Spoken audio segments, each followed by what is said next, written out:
মাওলানা রবিউল হক সাহেব উনি সুরা ওই পন্থের, উনি বাম পাশে বসে এক কোনায়, কিন্তু কথা বলতেছে মামুনুল হক সাহেব। মামুনুল হক সাহেব তো তবলিগের কেউ না, আমরা তো দেখিনি কখনো মামুনুল হক সাহেবকে তবলিগে। এবং আপনারা সাংবাদিক ভাইরা কিছু প্রশ্ন করেছিলেন জনাব স্বরাষ্ট্র উপদেষ্টা সাহেবকে, তো উনি সরাসরি বলতেছে অবশ্যই ওনাদেরকে আইনের আওতায় আনতে হবে, আমার ভাইয়েরা মামলা করুক, আমরা অ্যাকশনে যাব। এরপরে সাংবাদিকটা বললেন যে সাতপন্থীরা ইস্তেমা করতে পারবে কিনা, বললেন যে আমার ভাই একটা ভালো পরামর্শ দিয়েছে। সব কথা আমার ভাই, সব কথায়। একজন সাংবাদিক ভাই প্রশ্ন করলেন যে এই অবস্থায় সরকারের অবস্থান কি। উনি একটা কথা বললেন সরকার, এরপর একটা কমা দিলেন, কমা দিয়ে বললেন আমি বলবো আমার ভাইয়েরা আলোচনা করুক। তো আমার ভাইয়েরা আলোচনা করে তো সমাধান করতে পারবে না। মাওলানা মামুনুল হক সাহেব তো পারতো, ওনার যে স্ট্যাটাস ছিল, ওনার যে খানদান, বাংলাদেশের ইতিহাসে ইসলামের মধ্যে ওনার খানদানের অনেক অবদান, আমরা মনে করেছিলাম যে উনি হয়তো এটার একটা সমাধান করে দিবেন। কিন্তু উনি তো এই আগুনের মধ্যে পানি না ঢেলে কেরোসিন ঢালছে, উনি তো এই আগুনের মধ্যে পানি না ঢেলে অকটেন ঢালছে।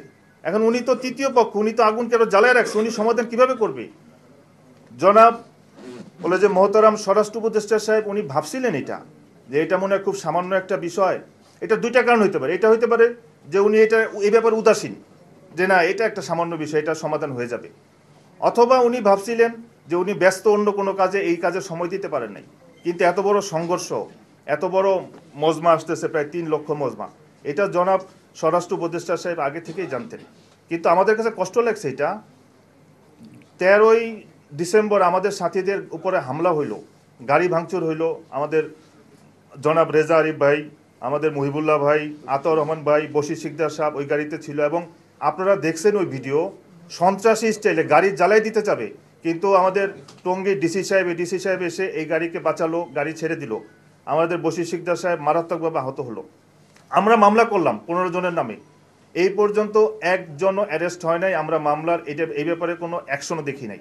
কিন্তু যখন এই 18 তারিখ ঘটনা ঘটলো, তো আমরা মামলা করতে গেলাম, আমাদের এক সাথী মারা গেছে বেলাল ভাই, আমরা মামলা করতে গেলাম, আমাদের মামলা নিল না। আমাদের মামলা না নিয়ে বরঞ্চ স্বরাষ্ট্র উপদেষ্টা সাহেব পাশে মামুন সাহেবকে বসে বলতেছে আপনারা মামলা করেন, আমরা অ্যাকশনে যাব।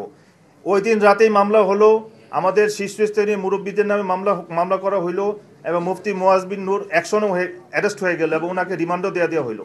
আমরা তবলিগের ইতিহাসে, বাংলাদেশের কথা বলছে, বাংলাদেশের তবলিগের ইতিহাসে দেখি নাই তবলিগ করার কারণে কোনো আলেম অ্যারেস্ট হয়েছে এবং রিমান্ড হয়েছে।